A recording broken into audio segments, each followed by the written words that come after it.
Et je crois que c'est Quentin Béza qui l'emporte. Victoire de Quentin Béza devant le 93 et le 14. Voilà.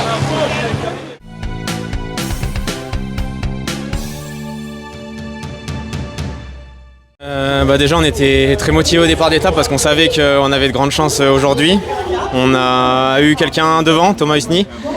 Ensuite derrière on est ressorti à 3 dans un groupe de costauds, on a réussi à rentrer devant grâce au travail de Thomas d'ailleurs. Voilà, et puis dans le final on a manœuvré je pense assez bien. C'est un peu dur à savoir à chaud comme ça.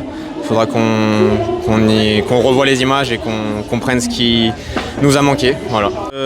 Les pas du tout regardé, pas du tout coché pour être tout à fait honnête.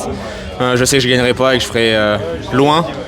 Donc je vais traîner ma misère entre guillemets et puis en pensant à l'étape du lendemain qui est bien plus accessible pour moi. C'était dur aussi, surtout sur le début, sur la grande devoie là, même quand il pleuvait je trouvais qu'il faisait une chaleur différente, encore différente que ce qu'on a connu depuis le début du tour.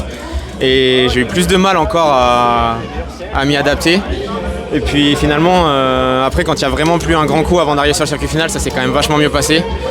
Et puis après on était en effort quasi maximal tout le long, donc on n'y pense plus trop, on pense à s'arroser et puis c'est tout quoi. Forcément déçu, hein, mais après je me suis accroché jusqu'au bout, j'ai tout donné jusqu'à la dernière ligne droite. J'ai quand même essayé de les faire douter, mais après quand tu fais le boulot de 3 personnes, parce que quand tu as 3 Colombiens placés au général, tu es forcément obligé de sauter sur tous les coups. Donc voilà, on a essayé de bousculer un peu les choses, ça s'est retourné contre nous, mais bon, en tout cas il faut garder la tête froide, il reste encore de nombreuses étapes et de belles opportunités pour s'exprimer derrière encore. C'est vrai que c'était une étape très difficile, on sait que chaque année elle réserve des surprises, notamment pour le classement général, mais bon moi comme je l'ai dit, je suis plus là pour les victoires d'étape, donc je me suis glissé très tôt à l'avant, ça s'entendait bien, et puis à la fin il y a les leaders qui reviennent et puis moi j'avais juste à suivre, hein. Bon, malheureusement je me fais serrer un peu de sprint par le Colombien, donc c'est un peu frustrant, puisque je savais déjà c'était qui la bonne roue à prendre, mais bon. Je suis tombé sur un peu meilleur et puis voilà, hein, donc c'est de bon augure pour la suite pour moi et j'espère me racheter sur les prochains jours. Bon, on sait que c'est l'étape la plus dure, donc on sait qu'il y a une très grosse équipe de Colombie, donc pourquoi pas essayer de prendre une échappée pour anticiper et voir par la suite comment ça se passe.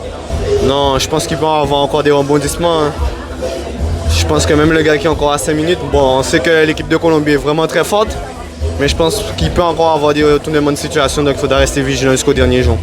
Sí, es demasiado complicado, yo vivo a 2500 metros de altura, entonces la verdad sí pega demasiado duro, pero bueno, tenemos que tener la moral alta, estamos disfrutando del ciclismo y bueno, hay que pasar día a día. Contento y esperando que llegue mañana. La verdad me gusta disfrutar mucho del ciclismo, hoy pudimos ver que muchos corredores van a rueda, pero al final solo ganan uno, entonces bueno, no veo mucho la razón de por qué van a rueda, pero bueno, nosotros estamos haciendo nuestra carrera. Creo que la gente es muy amable, nos han recibido de la mejor manera, contento con este bello lugar.